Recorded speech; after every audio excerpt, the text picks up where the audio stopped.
I'm Dr. Alvin Thomas. My work and this show is dedicated to educating, validating, elevating, and celebrating the importance of Black fatherhood. This is the Black Fatherhood Podcast. Our next guest has become an icon in the Black community. In fact, our guest today, Fred Conley, is a father of two grown children, both living in the Midwest. Fred worked as a police officer for 30 years and retired at 52 years old. He enjoys biking, walking, and overall just staying active. He adopts a unique, beloved, and festive role in the community each holiday season. And we'll get to learn a little bit about that. Welcome to today's show, Fred. Thank you. Good morning. You currently live in Madison, Wisconsin, but I know that that's not where you started off. Tell us a little bit about your life as a young boy and where you started off before you got to Madison. Okay. Well, I was born in Jackson, Tennessee, in the early 50s, and it was a segregated area in that time. So I grew up in Tennessee until we moved to Wisconsin when I was 14. And so I've been in Wisconsin ever since 14. I'm 72 now. That's a long time. Yeah. It's obvious that there's significant differences, or maybe I'm assuming that there would have been significant differences in growing up in Wisconsin versus growing up in Tennessee. What was significantly different for you? 13, 12, 11, 13, 10, that age in Tennessee versus 14 and beyond in Madison, Wisconsin? Okay. Like I said, I grew up in a segregated area down there. We went to different schools and everything like that. We got secondhand books, secondhand buses and everything like that. And yeah, Tennessee was totally different than living in Wisconsin and things like that. Back then, I say the family were probably, in my situation, I think we were more closer because my mom and her friends and my dad and their friends, if we were out playing, if we did something, that we weren't supposed to do, they would chastise us. And by the time you get back home, the message would have been I got back home. And so we had like a big family, a community of family people watching over the kids, not so much like it is now, in modern times, Now, if you say something to somebody else's kids, they'll probably go home and get their parents and they'll be want to come back and chastise you. You can't be talking to my kid like that, So back then, my father would very seldom say that I love you. But now in this modern time, I always reach out and tell my son or my daughter, I love you very much. And back then, it wasn't so manly to do that, Did you find it was an easy thing for you to, so you talked about, for example, your father not saying I love you very often, and that was a sign of the times, and that you've chosen to do that differently with your son and your daughter. Did you find that an easy transition? Oh, most definitely. So, I found it much easier for me to relate to my daughter and my son and say, hey, come here, give me a hug. I love you very much and stuff like that. I know my dad loved me, but he just did not express it, openly and stuff like that. That's interesting. So if there was one major memory of your father, what would that be for you? I would think probably Christmastime and stuff. You know how kids be all excited about Christmas and stuff. You jump up, you check the clock and no Santa Claus had come, nothing like that, and get very anxious. And then later on, you get back in the bed and you jump up again and it's 3 o'clock and still, where's Santa Claus? Where's Santa Claus? But I did catch my father, like bringing in toys and stuff like that. So, by me kept getting up and so I saw Santa Claus. I think you might be one of the few kids who ever saw Santa Claus. So you must have been pretty lucky. Either Yeah. pretty lucky or pretty nosy. Probably nosy, Didn't think we were gonna get anything. Right, right. hmm Uh, so you mentioned how when your father was going through his fathering experience, hmm that at that time it was not the manly thing for a father to say to his son or to his children, "I love you," or to hug them, or to kind of be physically affectionate with them, and hmm that is different today. hmm Or at least you made the deliberate effort for that to be different between you and your children.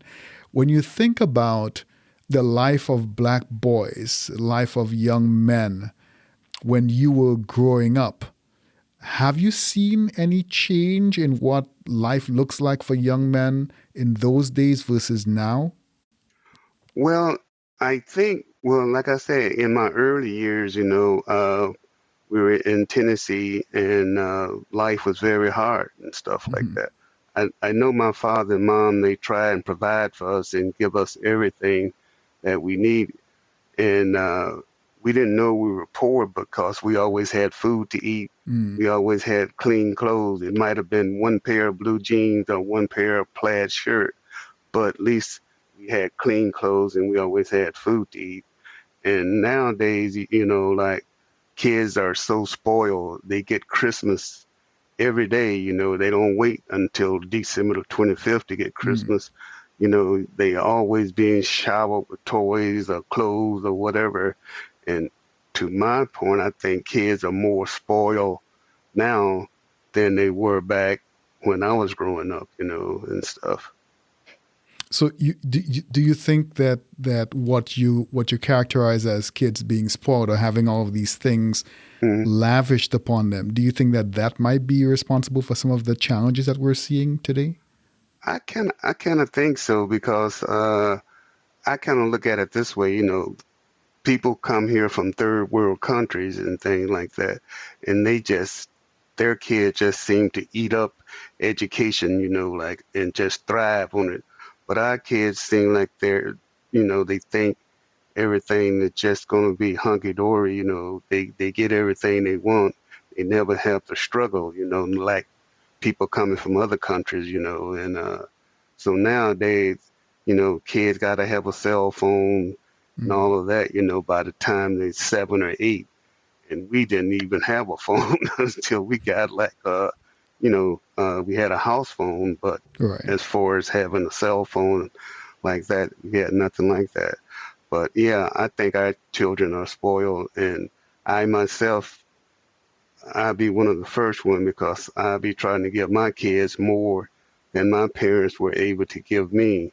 And I always try and stress education. I say, if you get a good education, this could take you any and everywhere, But back then, like I said, my mom, she was the more disciplinary one, and she was the Mm. one that, helped me with school and homework and stuff like that. Again, like I say, I know my dad loved me and stuff, but he didn't do none of those type chores like that, and Right. stuff. hmm So I hear you saying two things. I hear you saying that as parents who might have had a difficult upbringing with limited resources, we grow up and we want to give everything to our children. We want to make sure that they don't go through the same experience of want or hmm lack that we went through. But I hmm also hear you saying that in the midst of giving those resources and making those resources available for your children, that you're also, and other parents as well, but you're also, as an example, passing on particular values to them, that hmm you need to get an education, you need to work hard. So it's more than just the giving, that you're hmm also passing on particular values. hmm hmm Yeah, I know education is very important, and like I said, kids need that nowadays and stuff like that.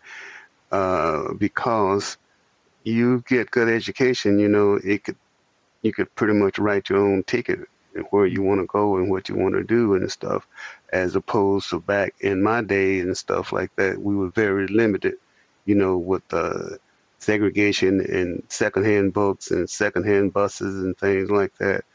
And so we were like sharecroppers, so we had to work. At time, we would have to be pulled out of school, during the harvest time, and the other kids would be going to school. And so we would miss part of the education, we missed that part. And so nowadays, kids don't have to do that. And I stress that education is very important. So whatever you do, put your time in studying and just don't wait till you get to school to study, but do preparation at home and stuff like that. Make sure you have your homework done. I used to go to school like parents teacher conference. I would ask my son teacher, like, what is he not doing? Is there a book you could send home with him so I can check it out and make sure he's doing all of his homework assignments and things like that? And my father never did that. So I find it interesting, your history of exposure to the sharecropping experience. I think a lot of the young people who would hear your story, in their minds, that is just so far removed. The idea of a sharecropper is like they only ever heard about it or read it in the history books. So take us back to 10-year-old, 12-year-old Fred. Okay. Going to school, and your dad says, you can't go to school today because you have to come with us. You have to come with me to work on the farm. Okay, well, like, I go back to, like, when I was probably around 7 years of age, and we were picking cotton, it was picking cotton time. And so they would start the kids out with like a pillowcase, as opposed to a big 10-foot sack. And as you got older, you grew and grew, and then you grew into the big sack and stuff. So like I said, come September, when it's come harvest time, school would be in session, but we would miss like probably 2 months out just to help get the crops in and stuff like that. And therefore you would be getting behind in your school work and everything like that, And yeah, so they started us out young working on the farm and stuff like that.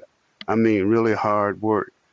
One thing I say for sure that I like about my parents, they instill good work ethics in me and stuff like that. Because as I got to be a grown up, I worked very hard, and I worked in one job for 30 years as a police officer and stuff like that. And I knew that I had to do this because nobody else wasn't going to give you anything, and I wanted to provide for my kids, to give them a good life, and try to set them up to have a better life growing up than I did. So 7-year-old Fred is carrying a pillowcase on his back and picking cotton. How many hours would 7-year-old Fred be in the fields picking cotton? I would be out there all day with my mom and my brothers and sisters, probably 8 hours a day, like from about 7 o'clock to 5 o'clock or something like that. Even in the wintertime, when it was cold and most of the crop had got harvest, but still there was some left out there, and we would have to bundle up, go out there and get the cotton that was left. The ground was frozen and ice was coming up out the ground, so that was very hard right there. And I don't think no kids in this day and age would have to experience anything like that. So and we worked all day for $3 a day. And nowadays kids say, hey, I'm not going to work for $14 a day, $14 an hour, but you got to crawl before you can walk, Right. So I think of that kind of disparity where the conversation is get an education, do better. But as part of just daily living, you miss the first 2 months of the school year. School starts in September, and you miss September and October to go out and pick cotton and help your family. So you get back into school, and the first semester is almost done. You're halfway through the first semester. You've missed everything, Mhm. and you're constantly playing catch up. Mhm. Yeah, That is pretty tough. it was, and stuff like that. And then like when we did move from Tennessee to Wisconsin, and I went to junior high, I mean middle school, and to my surprise and stuff, we were ahead of the kids, for studying a lesson plan. We were ahead of them, because we had covered more, even though I had missed out on that first 2 months. But, the teachers had, we had progressed along, so we were ahead of the kids when I got up here, for studying English or history and things. We was far ahead in the chapters and things like Right. that. So, Fred, you talked about kind of that space where you're moving through the sharecropping experience and Hmm. trying to make a thing of trying to make a person out of yourself and find yourself and understanding that education is that path out. Hmm. And eventually you step into this space called policing and you last in policing for about 30 years. But what initially led you into policing? Okay, at the time I was going to the university here in Madison, and I was studying social work, and social work and police work kind of go hand in hand. And what moved up really fast was that I was just had got married and been married, I think, for we were probably in our first year of marriage, and then we, got pregnant and stuff, and I needed a job. And I saw that Madison was hiring and the university was hiring police officers. And so I applied, and little and behold, I got hired, and I was thinking I was going to be there maybe 3 or 4 years until something else came along. But once I got 5 years in and everything got to be more easier, at least I was understanding the job more. So next thing I know, 15 and 20 years had passed, and then 30 years, and I was saying, wow, this wasn't so bad. It provided me with a lot of things, getting my first and second house and providing my kids to go to the university and things like that. So it worked out pretty good. You mentioned that you studied social Social work. work, yeah. Hmm.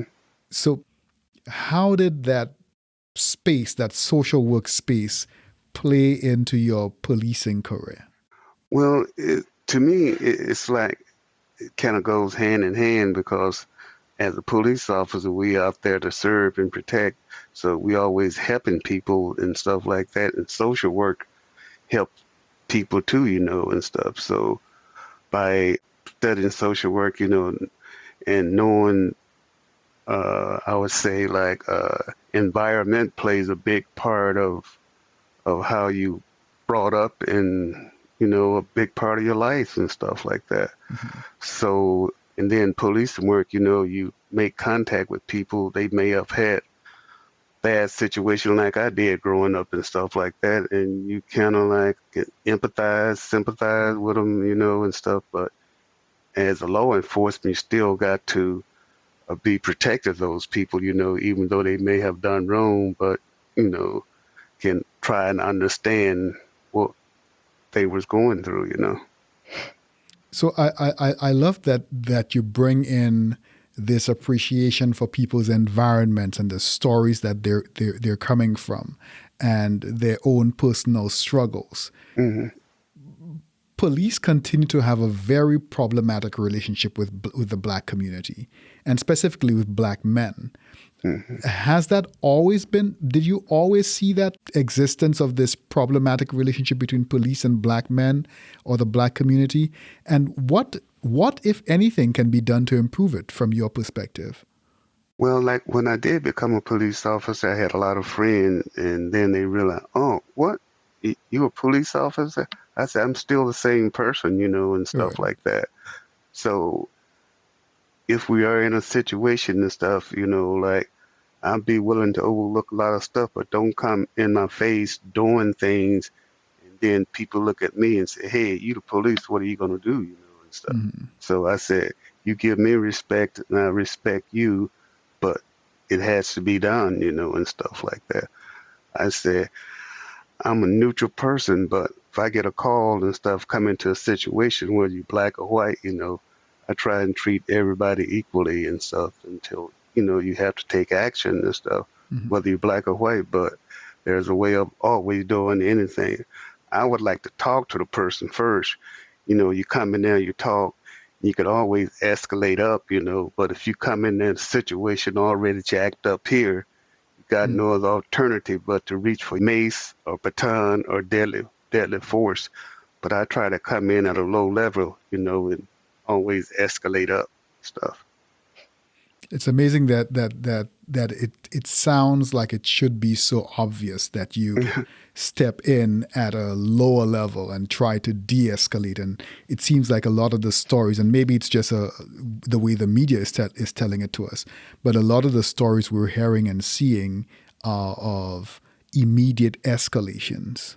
hmm Also, too, I think that the perception of black men or black people, period, and a lot of the police officer, white officer, may have never had contact with Mm. uh, black people, only what they saw on TV or heard, and they already got this mind made up of prejudice, Mm. of a black person and stuff like that. And once they get to know somebody, hey, they just want a better life, just like I want a better life for my family, and stuff like that. So maybe one way is to increase the amount of connection that police have with the community, make sure people actually have a positive relationship with the community or people that they're going to represent or serve. Well, I think if a police officer was a community officer, where they actually live in the community and got to know their clientele, I would say clientele, but got to know the people, I think the police relationship could be enhanced that way, and stuff, as opposed to having officers in another section of the town come in and patrol this neighborhood. But if the officer live in that neighborhood and got to know the people, I think that would enhance Mm. the relationship between police and blacks or whatever. I think I'd agree with you. We've gone past the policing era of Fred's life, hmm and I know that now you spend quite a bit of your time enjoying and appreciating just life lived, hmm and the activities that you really enjoy, like biking, walking, and staying active. Tell hmm us. So I'm always mesmerized when I hear the stories of the kinds of things that you're doing. Tell hmm us a little bit about some of your rides and Okay. walks and other stuff that you do. Okay. Well, always been into bicycling, but when I was a police officer, I was a mountain bike officer. And then my daughter came down with alopecia. So since I was riding bikes, I thought I would do this bike ride from the West Coast to the East Coast to bring awareness to alopecia. And so I started training and I did this bike ride from Astoria, Oregon to Portsmouth, New Hampshire, 3,750 miles in 50 days. And then I raised $8,000 for this charity for alopecia and stuff. And then I've done other bicycle rides from Pittsburgh to Gettysburg and Antietam, Harper Ferry to Washington, D.C. And I've ridden from Ringgold, Maine to Quebec, Canada, Minneapolis to Chicago, Buffalo to Albany, and on and on. So this past summer, I did a bike ride up in New York, the Five Finger Lakes, and that was like 500 miles there and stuff. So I keep active, like biking, walking, and weightlifting and stuff like that. And I think that keep me motivated, for life and stuff like that, because once you sit down and stop, your body just get tight and don't want to function anymore and stuff like that. So that's why I try and stay active. I just want to remind our listeners, so all of those ridiculous bike rides that you just heard, those 500 and 3,000 mile rides that you just heard, this is Fred Conley, 70 years old, not 17, 70, 70. And Mm-hmm. if you could see his face, and hopefully you'll go on and you'll see his face, he Mm-hmm. does not look 70. Two. And if you see him in person, Mm-hmm. I refuse to challenge Fred to anything physical because I know he could whoop he would beat me hands down. Fred is in the peak of health. Mm-hmm. And the kinds of things that he's able to do and that he does just routinely are amazing. And I mention them because for so many black men, for so many black people, the idea of not moving around or trying to find activities that they could do to remain physically active. We know diabetes and blood pressure and some of those other health issues are destroying black families. And here you are engaged in some of these very kinds of physical activities as a way of strengthening your life, strengthening your body. Thank you so much for sharing that with us. Mm-hmm. I know another way that you're giving back to the community, you're doing it in this really unique way. You talk about not seeing any black Santa Claus during the holidays Mm-hmm. at your local mall several years ago. And so you became one yourself. Tell Right. us about how you came into this black Santa role. Okay. Well, I was in this organization called Masonry, and this was about 15 years ago, 15, 20 years ago. And we had like Christmas program, and so I got to play Santa Claus. And so I liked that, and I saw the enjoyment that the kids brought on their face during Christmas time and when we was giving out toys and they just lit up, and stuff like that. So that's how I initially got into doing Santa Claus. And once I had retired, and one day I was sitting home and I was feeling kind of bored, I said, let me call out to East Town Mall. And I called out there and said, I never seen a black Santa Claus out here. And they said, oh, well, we don't do the hiring. This place in Cherry Hill, New Jersey does. To make a long story short, they give me the number and I called them and they asked for a photo. And that summer I had been in Mexico and my beard had bleached white. They said, we love your picture. We're going to send you a Santa suit. Go take some pictures. So the Santa suit came. And I got 2 pillows and put it in the stomach area and went to Sears.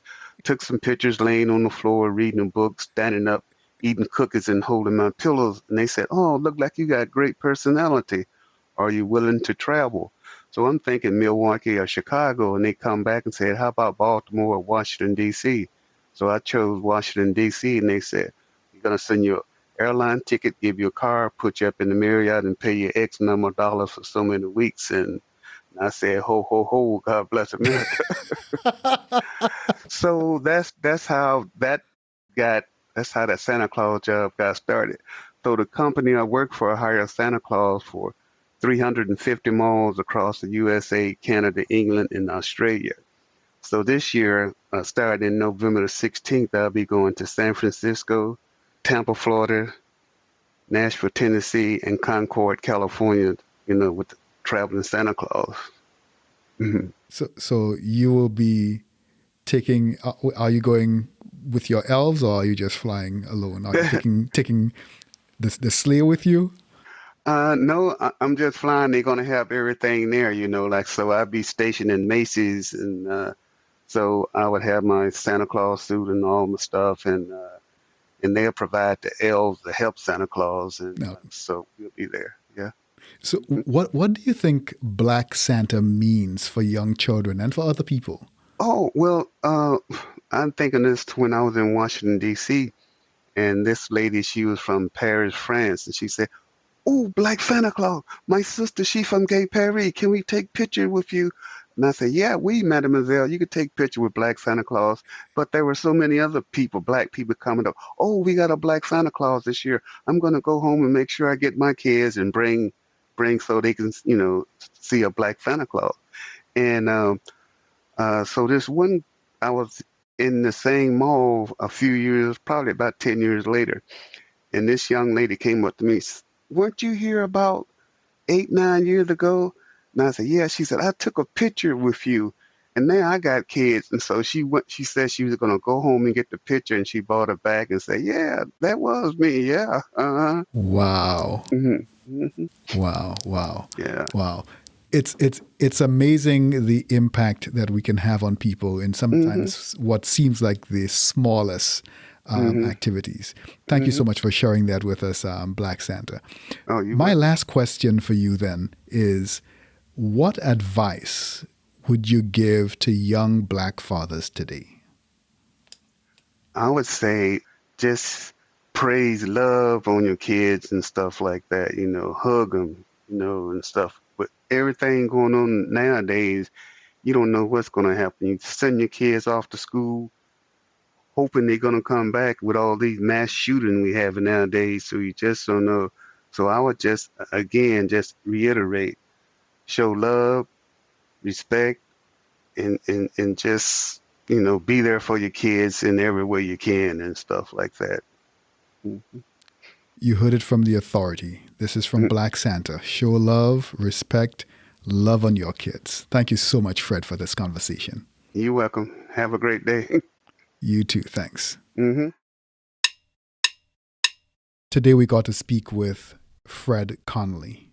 We got to see the picture of 7-year-old sharecropper working in the fields, picking cotton with a pillowcase on his back while his friends sat in school, missing the first couple of months of the semester and continuing to struggle to catch up with his classmates, but all the while determining that he was going to catch up and he was going to make something of himself.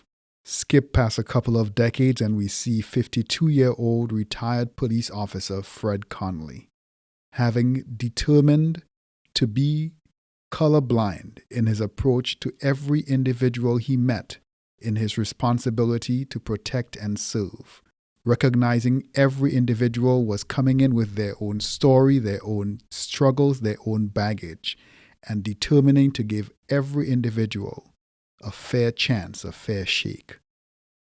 And then we see 70-year-old Fred Conley, activist, stepping out and speaking on behalf of his daughter as she dealt with her own medical issues, raising concern for those medical issues, determining that he was going to be as healthy and as strong as possible so that he could always be present for his children for as long as possible, biking, riding, running. And then we see 70-year-old Fred Conley becoming an icon to so many that he will never remember. Black Santa. And Black Santa says this to us: education and a strong work ethic are the way forward. Black Santa would say to us that your beginning is not your choice, but your end is. You have choices to make every day, and you can sit back and blame your beginning, as humble as it might be, for the difficulty that you're in. Or you can strengthen yourself. You can find resources. You can find opportunities. And where opportunities don't exist, you make them. And push yourself beyond your beginning. Push yourself towards the end that you desire. Black Santa says to us, give to your kids, but in all of your giving, give love, give support, give acceptance, give commitment, give discipline. Give to your kids, hug them, love upon them, support them. Black Santa says so.